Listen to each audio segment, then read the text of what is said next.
Hey, good afternoon, everybody. It is 1 o'clock, and we had an appointment at 1 o'clock. It's lovely to see you, or it's at least lovely to see Ben and Danielle. There's Gabby. There she is. All righty.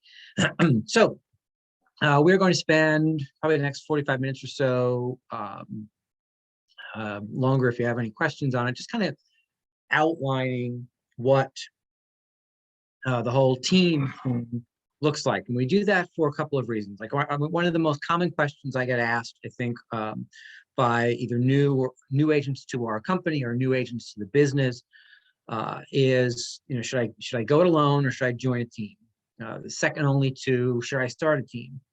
And what I intend to accomplish with you today is kind of outline for you what the opportunities are for each of those paths, what the sacrifices are for each of those paths, because there are pros and cons to teams, both being on a team and starting a team, just like there are anything else.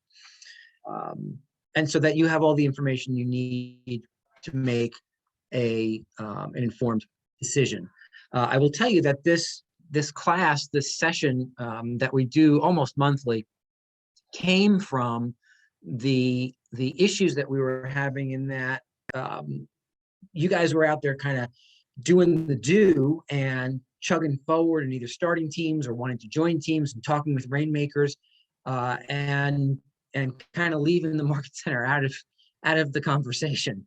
And so what we did was we formalized the process for you, which begins with this conversation here, so that everybody's getting the same information. Because what we found was, somebody would go to one rainmaker and ask some questions about how things worked and got one answer, and then went and interviewed with another rainmaker and got very different answers. So we wanted you to have answers from one place and one source, whether you're looking to join a team or start a team, so that you know exactly what that process is, what it looks like. And we've answered a bunch of questions around it specific to the things that are important to you. So just a little background on where this all kind of came from. So let's set the foundation. The foundation for this whole conversation is that there is no right or wrong answer to the question of, should I be a solo agent? Should I join a team? Should I start a team? There's no right or wrong answer. It's going to be a different answer for each of you, depending on who you are, what you want, how fast you want it, and what you have the tolerance for, right? So let's start with, and again, I'm going to go through this information, and you'll hear me say over and over and over again, whether you're looking to join a team or start a team, because the conversations are pretty much the same. If you're looking to start a team, some of these conversations that we're going to outline may be with yourself first. You may need to kind of ask yourself some of these questions. For those of you who are looking to perhaps join a team or get information about what it looks like to join a team, these questions are first you ask yourself, and then you'd ask any rainmaker that you might be interviewing with. So number one reason that people tend to join teams. Anybody have a thought about what that might be? You can put it in the chat or just unmute and I'll call on you. What's the number one reason people tend to join teams? Any ideas? The one you're thinking about is probably right. It's leads, right? It's leads. So a big reason that people join teams is for access to leads. A common misperception about joining a team is that you join the team, you get handed all the leads, you go and sell all the leads, and you never have to lead generate ever again in a day in your life. And that is typically not how most teams work, just to kind of clear up that myth. Most teams ask that you lead generate as well, right? Most teams will look for some version of time commitment to generating additional leads.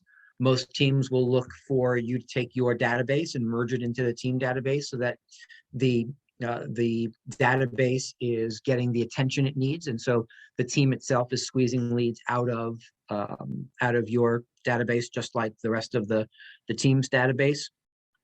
And so as it relates to leads, and so let me just put a period on the end of that sentence. And by the way, If you're looking to join a team because you don't like to lead generate, that's probably not the best reason to be joining a team. It may be a valid reason for you to be joining a team. However, remember that those skills, for the most part, are going to be looked for by a rainmaker before they're hiring to their team, right? For those of you who are on this call who are looking towards starting your own team, you need to think about how that's going to work inside of your own organization. I know very few teams where the rainmaker just sits and lead generates all day and passes out leads, right? So what do those standards look like in your organization so that when you're having conversations with potential agent team members, you know some of the answers to the questions that we're about to put on the table. So as it relates to leads, we suggest a discussion with a team that you're about to join, or again, for those of you thinking of starting your own team, a discussion with yourself first about how you're going to run this. Do I lead generate too, or just work the leads that are given to me? What does that structure look like? How does it work? What kind of support do I get for my own lead generation? Is the money the same? Yes, usually the answer to that is yes, right? Is the money the same versus between leads that are handed to you versus leads I develop myself? Are there requirements for a certain number of listing leads per month? Are there requirements for a certain number of open houses done per month? Like what does all that look like? What's the structure of the team's lead generation process and programs? And what's expected of me, right? You want to be really clear about what the expectations are from you and of you as you pursue this opportunity. What lead generation systems does the team have in place, right? You want to be asking that question. Or again, for those of you thinking about starting a team, you need to ask yourself that question. What lead generation systems do I have in place? Am I generating leads at a level where I can feed my family and somebody else's family? P.S. One of the ways that I look at growing a business like that is if you're hiring someone to your team, whether it's an administrative person or an agent, as the rainmaker of that team, you need to take the responsibility then of looking around and saying, okay, well, this is not just about me and my family anymore. Now it's about me and my family, and it's about the team member and their family. It's about my administration person and their family, right? And you get to be in charge of all of that, right? So what lead generation systems does the team have in place? What do they do? Do they jump into market center stuff like the Sign In to Win program or the pie giveaway or the seminars that we put on, right? Is there involvement in those kinds of things? Is the team big on expireds, or is there some kind of a structure for open houses? Do they buy internet lead sources? The other thing I would look at, depending on the side of the coin you're viewing this at, what kind of leads come from the listing inventory that the team generates, right? One of the number one sources of listing leads, of leads in general, are leads from listings. And so does this what kind of inventory does this team typically have at any given time? Are they light listers? I don't know. If they're light listers, I would scratch my head and say, okay, where are the leads coming from? Right? If there's no inventory for me to host open houses on, if there's no inventory for sign calls, if there's no inventory to market online, right? So what does that look like? Again, those of you who are potential rainmakers, you need to ask yourself that question. What does my listing inventory look like, and how am I going to wield the listing inventory to create more opportunities such that I can feed more people?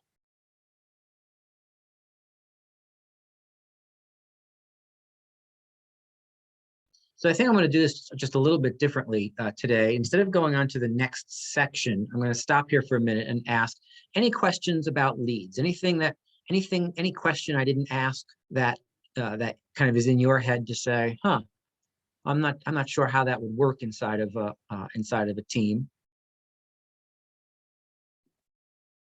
Yes, Ronnie. Yeah. you said like, I don't know, there's obviously, if they're buying intranet leads and things like that. So who's actually buying it? Is it split between the team, or is that up to the individual rainmaker, or? Yeah, so great question. And we're going to get to money in a Okay. little bit later. However, I'll answer that question for you now. The answer is it depends, right? Okay. Teams don't run one way. Right. Okay, that's what I figured. But Right. In some teams, the rainmaker is buying the leads and passing them out and just taking their 50% when it closes, and then you know the referral the split is the split. If it's a lead that they're purchasing, but it's purchased with a referral fee, oftentimes the referral fee comes off the top, and then that 50-50 split or whatever the numbers are between you and the team organization are after the referral fee is paid. There are some teams where I know where the team members contribute a portion to the monthly expense. right. And then sometimes that's rebated out of closings, and sometimes it's not, right? So there's lots of different ways that can be structured. What I would encourage, and when we get to the money, we can circle back around to that, Ronnie. But it's to me, it's all about, you know, looking at the main opportunities for business inside of a team, and then doing the actual calculations. Okay, so if I were to get business this way inside of the team, what am I really earning? If I get business this way inside of the team, what am I really earning? Right, so that you know what the dollars and cents are. That's not to say that being on a team doesn't make financial sense. I mean, we have agents on teams who, you know, make $300,000 and $400,000 a year. It's not so there's lots of different lots of opportunity inside of the world of a 50-50 team arrangement. So again, we'll circle back to more of the money in a little bit. Anything else on leads?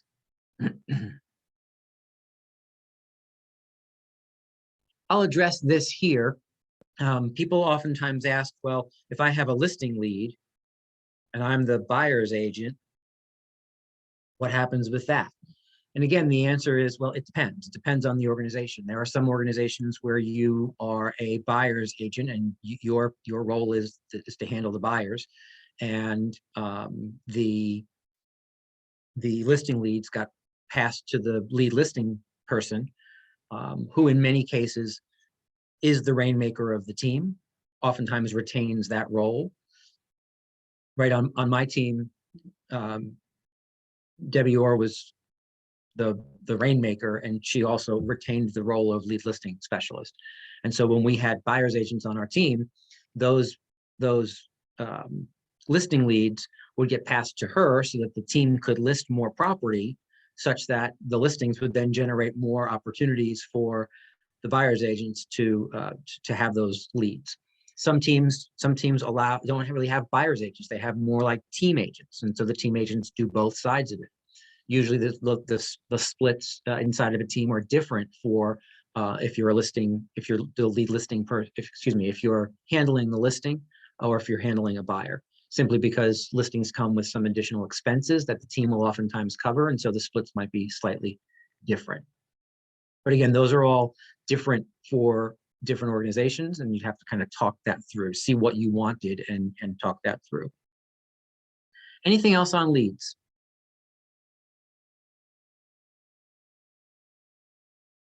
Okay, so another reason that people typically join a team is support, right? So number 2 is support.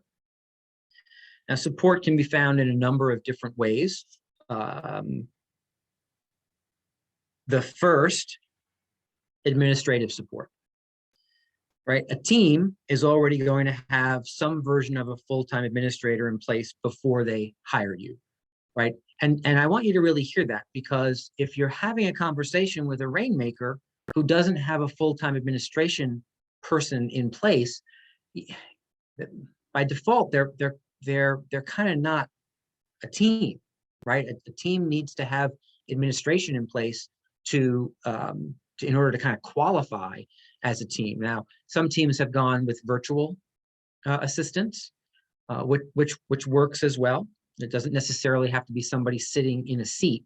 However, some version of administration to handle the paperwork and the documentation for when you close the transaction or you take a new listing, or the day-to-day administrative stuff. That's part of what you pay for. I mean, if you're on a team and you're being paid at 50-50 with the team, part of the expectation on the team agent side is that there's a level of administrative support that that exists for them as well. I have seen scenarios where the rainmaker has an assistant and the rest of the agents on the team really weren't able to utilize that assistant. Again, I think that system doesn't work all that well, because now you have agents who are looking for administrative help, and they don't have anybody in place. So, and again, that assistant is really there to kind of remove the paperwork side of the business and perhaps the client care side of the business, right? The scheduling of the open houses, the conversations with clients when the agent is unable to make those calls, marketing that needs to get done, database management, things like that, pulling and cultivating lists for lead generation, all that administrative work. So you really want to find, and again, for those of you who are looking to start a team, remember your first hire is not a real estate agent. Your first hire is a administrator. And if you're following the MREA models, your second hire is another administrator, just by the way, right? It's not until your third hire on level 4 that you're actually hiring an agent. And there's a reason for that, right? Because if you're out there doing the do, and your thought is, well, I have too much going on that I can't handle, and you hire another real estate agent, at some point, whether it's conscious or not, your expectation is that that person who you're hiring for help is going to pick up and handle some of that administration for you, because part of what you're bogged down with is you can't keep up with the administrative side of it, well, because you're too busy selling houses. Great problem to have, but hiring a real estate agent is not the answer to it, because that real estate agent is also going to then go and get as busy as you are selling houses, which is exactly what you want. But then they're looking at you for administrative help, and you're kind of looking at them for administrative help, and everybody's irritated that no administrative help is actually showing up, and things start to fall through the cracks and or fall apart. How do I know this? I've watched it happen. I've watched this mistake. This is probably the number one mistake that people make. They either join a team with no administrative help in place, or they start a team with no administrative help in place, and within 6 months, everything crumbles because everybody's irritated and frustrated and resentful because there's no assistance, right? So there's a reason the model says you hire administrative help, and then again, and then start to go into business with each other. The second form of support that oftentimes looked at when people join teams are coaching and consulting. That team is going to provide an environment where you can get assistance from the leader of that team, right? From that rainmaker. Are you going into business with someone who you respect and who you think knows enough about how to help you through difficult transactions? Do they have a proven track record? Right? Look, do a little research to see what that looks like for them. Are they willing and able to meet weekly with you, to do check-ins, to make sure that they understand what your goals are, to help you keep growing? Those of you on the call who are looking to perhaps start a team, what does that look like for you? Right? Is people development part of a strength of yours? Is it exciting for you? Do you like to help and guide people? Or is that kind of like an annoyance? Well, you have to kind of think that through about how you're going to handle that, because one of the expectations for people on a team is that they now have someone who they can kind of turn to and say, I'm really stuck with this particular buyer. I'm not sure what to do. Can you help guide me through that?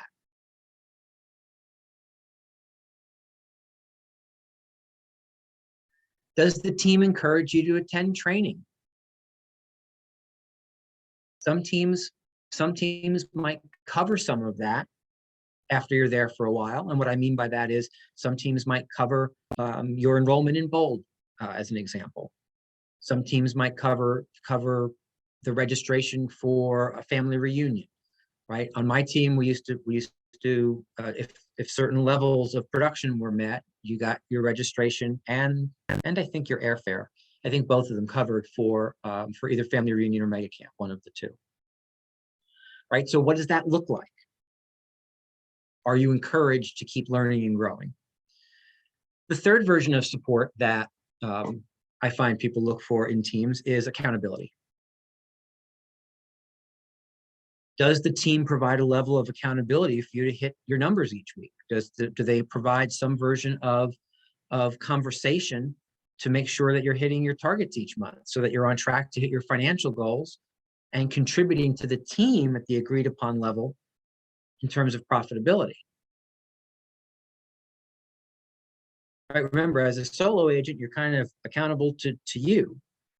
One of the reasons that people join teams is for all intents and purposes, human beings aren't all that great at being accountable to themselves, right? And so one of the benefits of having that team environment is the accountability. As long as that environment is productivity specific and one of accountability. And then another reason that people join teams from a support perspective is use of technology, right? Perhaps you've just kind of avoided the whole command thing. And by joining a team, you now have some help in implementing inside of that technology. Perhaps you're joining a team that uses a command with another piece of technology that you either didn't know about or couldn't afford on your own or things like that. So as a member of the team, you can plug into some of those things and get benefit of that. So again, without asking questions around what kind of technologies the team is using, it's impossible to know. So we encourage you to ask questions on all of these things. What do all these things look like inside of the team that you're thinking about joining? The third reason that people tend to join teams, reduced expenses, or at least the perception of reduced expenses. Let's talk that through, right? On some teams, you may well enjoy reduced expenses versus being a solo agent. Some teams will cover kind of basic expenses like your desk in the market center, or that your annual KW participation fee, that annual thing we do in July.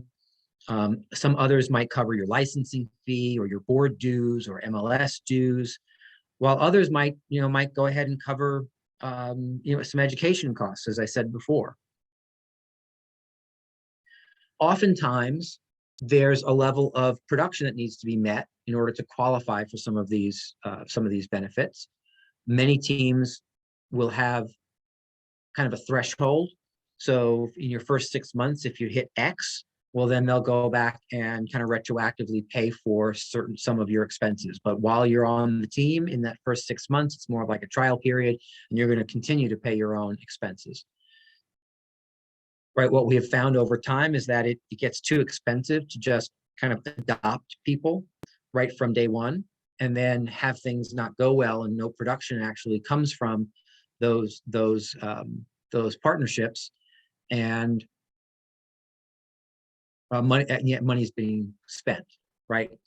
So oftentimes there's a kind of you hit this level, we'll retroactively reimburse you for X, Y, and Z. But you have to ask those questions, right? I would get really clear about who's paying for what. Even if you've been given some kind of a written team agreement, if those things aren't in there, please note you have an obligation to yourself to ask those questions. And frankly, if you're given something, either a conversation or a document from a potential rainmaker, you asking those questions, you're only helping them out as well. Because clarity up front, especially around how the money works, saves so many heartaches and resentments and arguments later on. So just be really, really clear about what that looks like.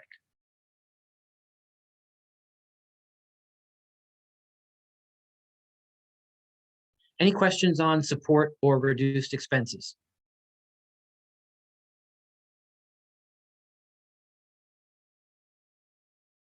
Nope. Okay. So we got two more, and then we'll keep things going. So the last two pieces to talk with you about in terms of why people tend to join teams. Number 4, environment.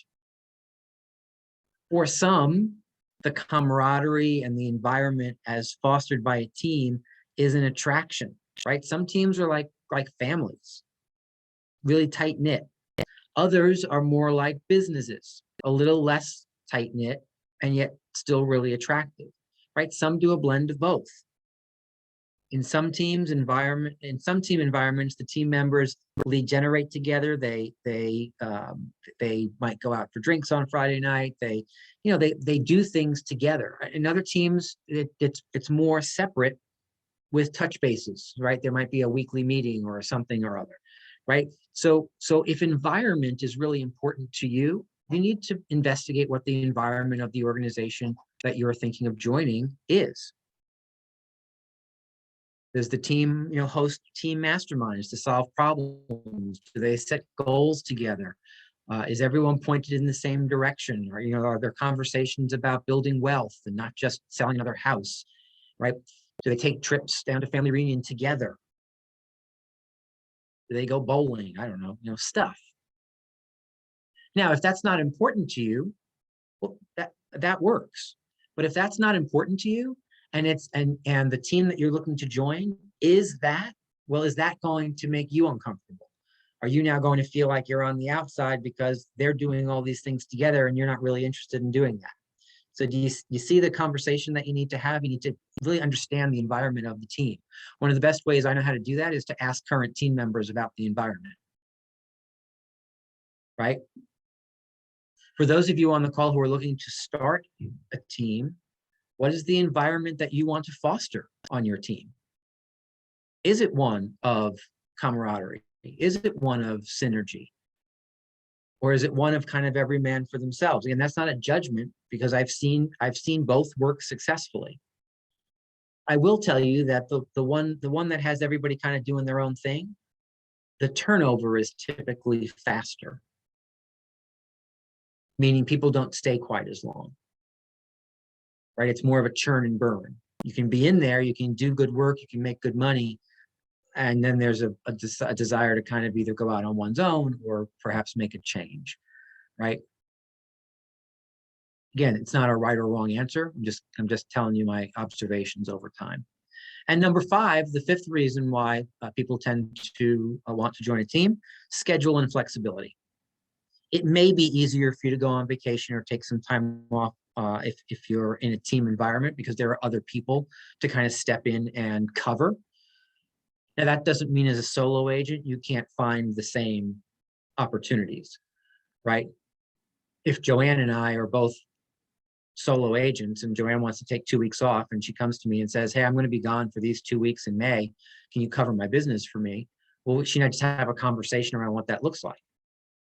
Maybe there's a cost involved in order for me to do that. Or maybe I say, I know what, I would love to. I'm going to be gone for the middle 2 weeks of September. If you could kind of cover my business while I'm gone, we can just kind of barter our time back and forth.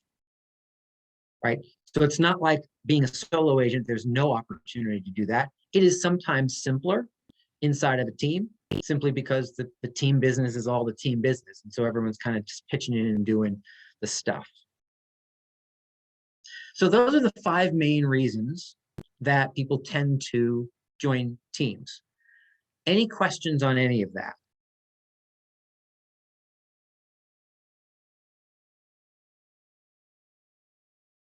Going once. Going twice. Nope. Okay. So let's talk about money. So with all of those opportunities, right? Because the way I hear what I just said is, so there's differences when you're on a team versus being a solo agent. There are differences when you own a team and you're hiring people to that team than when you're a solo agent. All of those things you need to be cognizant of, have answers to, write down what you want it to look like, ask questions to make sure that you're getting into business with the right people. And yet I don't see any of it as all pro or all con. I think it's just different. Commissions and money is the same. There are some of you, as I go through some of this, who might be thinking, well, why on earth would I work for X? And there are others of you who are thinking, well, why on earth would anyone work for X? Right? Meaning if you're looking to start a team, and we talk about, a 50-50 model in terms of team agents, you may be scratching your heads. Well, how does that work? Why would anyone work for that much money or that little money? And what you have to remember is that everybody is different. If people are leveraging their strengths if people are working on their strengths and leveraging all the rest, well, leverage, remember, typically costs something. If you were on your own, there's a cost to hiring an assistant, having a coach, right? Having your own technologies, the time that you spend. So there's expense that you're kind of leveraging by being on a team. So it's not like all of a sudden you wake up and say, well, now I have to give away 50% of my business. No, you're using some of the money that you earn to leverage your opportunity to be able to earn more faster, because you don't have to build the infrastructure, because somebody else built the infrastructure for you. So one of the things to remember in a team scenario is that the commissions that you earn are not all yours. On most teams, depending on the piece of business, as a team member, you typically earn between 0 and 50% on sales of buyers and listings. Now, remember, you also have your split with KW. So it's not either or. You're going to split with the organization, and then each of you, depending on where you are in your cap, you'll have a split with KW. So, for example, if you sell a $500,000 house, right, that commission is typically around $12,500. As a solo agent, you would earn 70% of that, or $87.50, right, if you were uncapped. On a team, if your split is 50-50 with the team, which is more typical than almost anything else, you would pay half of that $12,500 to the team. So now you're with 62.5, right, 6,250, and then you have your split with KW. So 70% of 62.50 would be 43.75. Now, the reason that I say that you typically earn between 0 and 50% is because on many teams, buyers and listings are treated differently, right? As I said before, on some teams, you get paid a referral fee for a listing. On some teams, you're able to work that listing, and the splits might be a little different. Maybe it's a 40-60 split because the team is still paying the expenses. And on some teams, you're going to be asked to work on the buy side only. And then on other teams, again, you work on the buy side only maybe for the first year, and then you kind of graduate into working the list side as well, as you learn more about how the team works and what the team's expectations are from you on the list side. So it's all kind of different depending on the organization. Question, Ronnie? Yeah. Yes. If you're on a team, is the cap the same for each individual? Is it the cap the same as if you're individual? The answer to that is it depends, right? So depending on how you're hired and when you're hired, if you're hired from inside of the market center, for 1 year, your cap is your cap. Your rainmaker has their cap, and you have your cap. After a year, if you remain with the team members have a cap reduction in place down to a half cap, which serves to balance out the fact that 50% of what they're doing is going to the team, right? If team members are hired, hired directly from the outside, that year-long waiting period is waived. So you can hire someone from outside of the market center. If you're looking to build a team, hire from someone outside the market center, and they can go immediately to the half cap. Now, the reason I don't talk about the half cap kind of right off the bat is because what I have found with experience is that oftentimes people look at, oh, I have a half cap, as a reason to go join a team. I can tell you that is the worst reason to go and join a team. Because think about it. If you're at 50-50 with your transactions with the team, the 50% reduction in cap, mathematically it's the same. You have to sell the same number of houses to cap than you would as a solo agent. So it's not like there's this big financial benefit. We do it to kind of even things out, as a matter of fact. So having a half cap is not the reason to join a team. Besides that, if any of you in this room, if you're joining a team, you will have that 1 year waiting period. And that's just simply done to make sure that the market center can then balance its own cash flow and its own level of cappers versus non-cappers, and gives us an additional opportunity to recruit your replacement so that cash flow continues to move forward. So the 1 year is not your time with Keller Williams. The 1 year is if you're in the team. Okay. Correct. Yeah. If you chose to join a team tomorrow, right? If you You'd chose wait to till 1 year. join Donna Gilbert's team tomorrow, you'd have a 1 year Okay. waiting period that you'd be at your own cap. And then as soon as that 366th day kicked in, you'd reduce down to a half cap.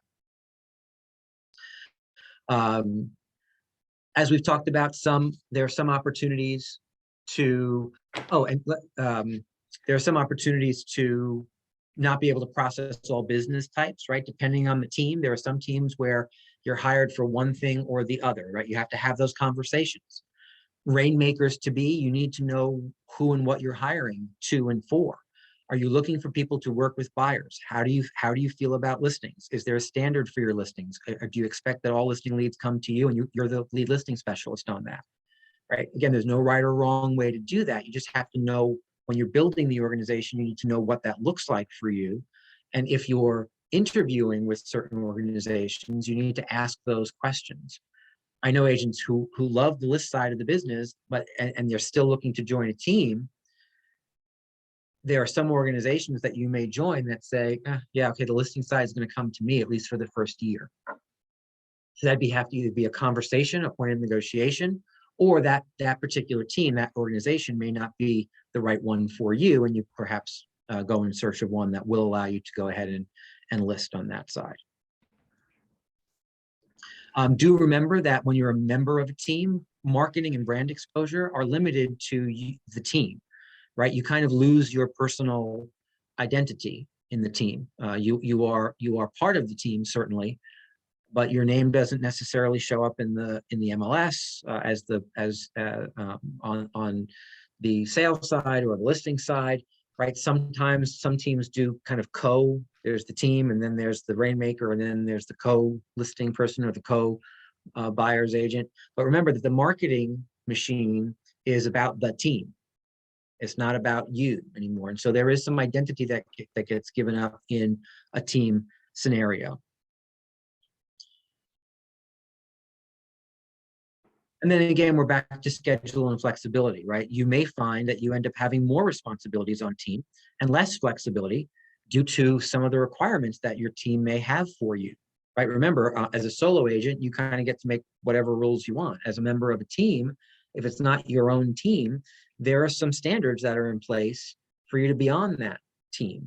And so, you may not feel like doing open houses in the winter, and yet the standards of the team are that everybody does open houses at least 3 weekends a month, those kinds of things. So you need to be asking all those questions.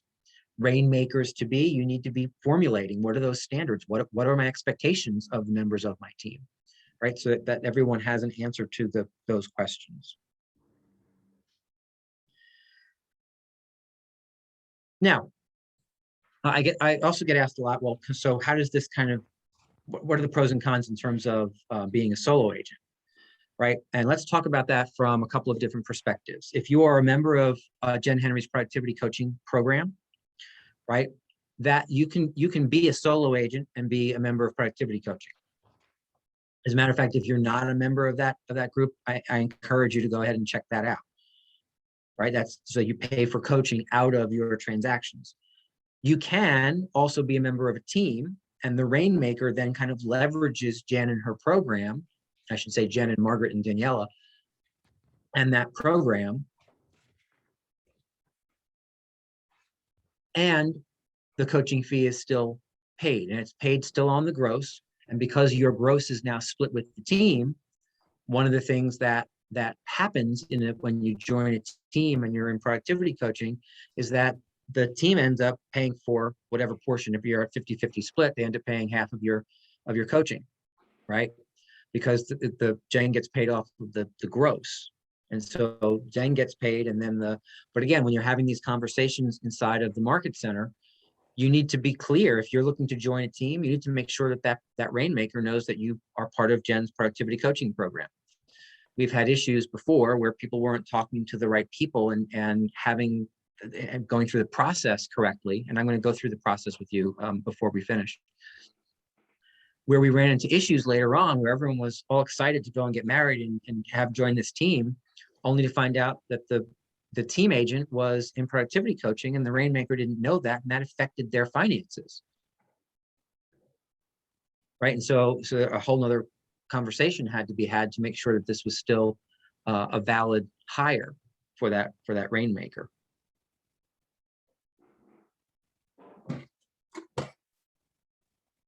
Once you're on a team, we encourage both the team and each member of the team to not become an island, because we've seen that backfire as well, right? What I mean by that is you're still part of the market center, right? Come to the sales rallies, come to training, plug into the stuff that we're doing. Each individual team is not its own island, because the teams flourish and succeed at a higher level when said teams still plug into the larger organization of the market center. And as someone who is looking perhaps to join a team, I would ask some questions around that. So what does that look like? Like, does the market center know who you are? Like, and how, what, do we have, as part of the standard of being on your team, that we attend stuff at the market center level? Rainmakers to be, you need to kind of look at that as well.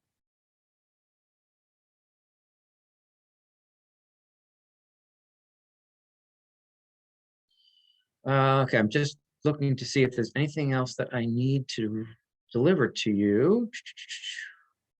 So all teams are required to have team agreements. And so you maintain your independent contractor agreement with Keller Williams Realty, right? I'm still your broker, regardless of who the leader of the team is. Even if the Rainmaker or the leader of that team is a broker, they are not the broker of record, right? So that still remains me. The Rainmakers who do this at a high level still leverage me. They have conversations with their team members, but they still leverage me in the market center from a training and a coaching and a brokerage perspective. So again, not an island. You will have a team agreement, a separate team agreement, if you choose to join a team. Rainmakers, you will have the responsibility of creating a team agreement for the members of your team. I get asked a lot, does the market center have a template that we can use? And the answer to that is a tricky one. From a liability perspective, because you're all 1099 wage earners, right? You're not employees. We can't tell you, here's the team agreement, go and use this one. What we do is, when you ask for that, we say, absolutely, we'll give you some examples. And we have a file of a number of the ones that are currently in use from some of your colleagues that you can kind of take a look at and create your own from that. I also offer, as kind of a backup system to that, if you want to write something and send it to me, I'm happy to go through and put kind of check boxes on it to say, okay, it looks like you've covered all the requisite things. What I'm not there to do is tell you how to build the business or how to set the standards, right? Because that's going to be, for those of you creating teams, that's going to be for each of you to decide on your own, right? You won't necessarily agree with some of the things that I think should be done. And as independent contractors, you absolutely have that right. For those of you looking to join a team, please note that those team agreements, they mean something, right? You're signing another contract with another human, another business person inside of the market center, and everyone's got to kind of learn to love each other, even if things aren't always in agreement. And so that team agreement tends to spell out what happens if X, Y, or Z happens, including dissolution. Right? So if all of a sudden Joanne and I are in love. I'm on Joanne's team. Everything's all hunky dory. And then all of a sudden we're not in love, right? And I look to depart the team. Well, it's already spelled out how that's going to work. Who gets what? How does it get divided? What happens with pendings? All that kind of stuff is already spelled out so that Joanne and I have clarity around that, and we don't have to have arguments around that moving forward. So dissolution conversations are really important in terms of those team agreements. No one, exactly like a prenup, Gabby, exactly right, right? Because nobody, when they're in love and getting married, thinks about divorce, right? And yet a lot of times that we see the same thing in business, right? This sounds like it's going to be awesome. And then all of a sudden it's less awesome for whatever the reason might be, right? Maybe we just weren't a good match. Maybe we didn't date long enough. Maybe everything was great and then the market shifted and the team isn't where I need to be anymore. Maybe I'm developing past the team, right? Those of you who are looking to grow a team, one of the things that I want you to recognize is that my personal opinion in team growth is that your team growth really needs to be rooted in your love of people development. Don't develop a team because you need people to do stuff for you. If you really are in love with developing people and helping people to grow, you won't have a bad day as the owner of a team. And what I mean by that is, I use Gene Rivers as an example. Gene Rivers tells us that over the course of 18 or however 20 years or so of running a sales team, that he has had 200 people in and out of his team. 200 or more people in and out of his team. And the pride with which he says that is because he had people who came and got really, really productive, and then came to him and said, you know what, I think I want to go do this on my own. That's awesome. And so he coached them right out of his team to go and do the same thing on his own. This isn't about having people in your organization forever and ever, amen, so that you never have to do the work again. Again, it's about developing people, right? Out of my own sales team, we've developed 2 team leaders, and people who moved through not just our organization, but into other parts of our larger organization to find different roles there. And so all that's the point, right? If you're interested in developing people. That may be another thing you all think about, right? Maybe that's one of the questions you ask the potential rainmaker. Hey, I'm curious, what's happened to the folks who have moved through your team? That's different than left the team, right? Maybe the only people who have left. And then there's a question around that. I'm curious, what's your attrition rate? When people leave the team, why do you find they leave the team? Have they gone to other teams? Have they started their own teams? Have they left real estate?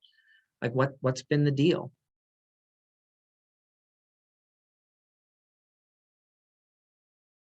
So that's kind of the outline that I wanted to walk you all through. Any questions that any of you have that you want to be certain that you ask before we finish?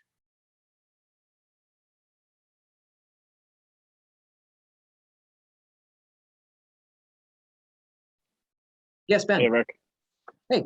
Just curious. I mean, you're probably not going to be able to answer this question. You're going to say they're all different, but would you say in your experience that most teams operate on that 50-50 split?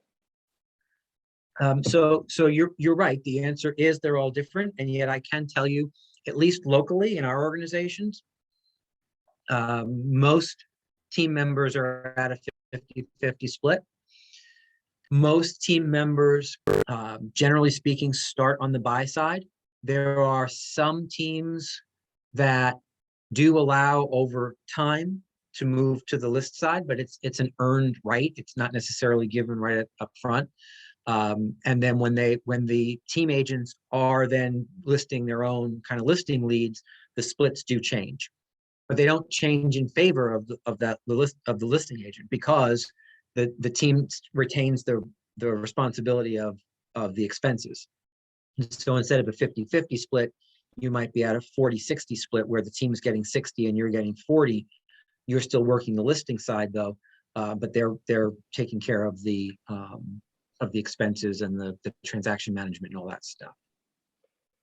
And so generally, if you're a member of a team and you're exclusively a buyer's agent and you bring in a listing to the team, how generally would you say you as that team member get paid on that? Is it just a referral fee, or you get like a co-listing fee? Is it the 50-50?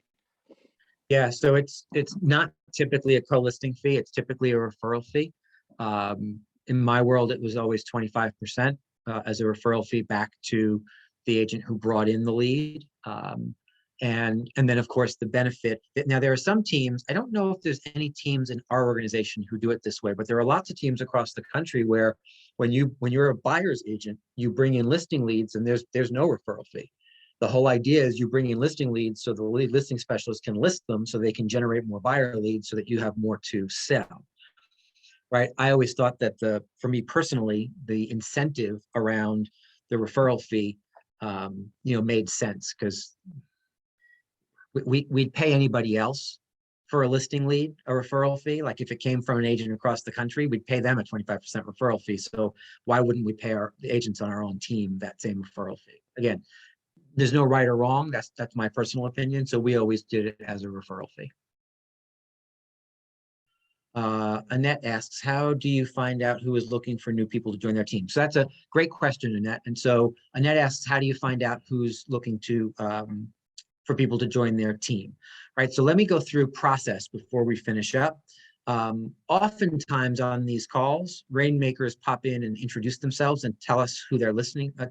Do we have any rainmakers on the team who want to kind of give a 30-second commercial? If you do, just kind of raise your hand, your Zoom hand, or unmute, and I'll let you guys speak. But here's the process. Step one is always this class. Right, and so I send the attendance from these classes to your team leaders so that they have an active roster of who's taken this class and who hasn't. Step two is a conversation with them, right? So depending on your market center, you'll talk to either Steve or to Dan and talk with them about what it is you're looking to do, why you might be looking to do it. They have kind of all the info on the back end around who's looking, who's hiring, who's not, who's kind of all full up, all that kind of stuff. So the fact that you're in this room, kudos, because that's step one. Step two would be contact your team leader to say, hey, I just took success through teams. I have some questions. I also am looking to see who I might be able to talk to, who's hiring, who's not. And your team leader can then go ahead and connect you with rainmakers who either via the conversation that you have with the team leader who they think might really work for you, or the one or two that might be hiring. Not everybody's always hiring at every given moment. Does that answer that question, Annette?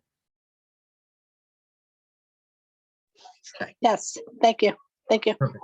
You're welcome. You're welcome. Any other questions?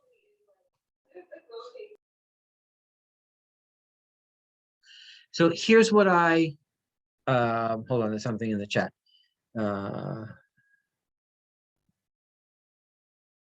Well, yes, thank you.